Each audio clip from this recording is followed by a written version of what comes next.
السلام علیکم ورحمۃ اللہ وبرکاتہ۔ یہ بھائی نے ایک روایت بھیجی ہے جی، یہ سنن نسائی کی 3392 نمبر۔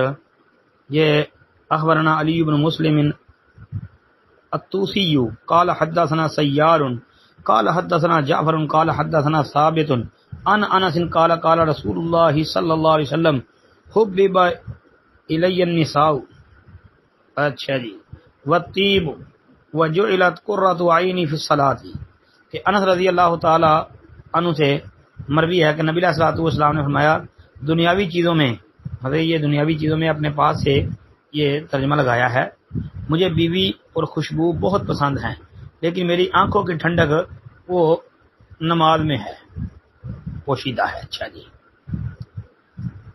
کہتے ہیں جی یہ روایت، اس میں کیا علت ہے پتہ نہیں جی۔ اس روایت کے بارے میں بہت زیادہ محققین کے درمیان اختلاف ہے، یہ کئی کتابوں میں آتی ہے، البتہ ہمارے شیخ حافظ زبیر علی رحمۃ اللہ علیہ اس کی سند کو حسن کہتے ہیں۔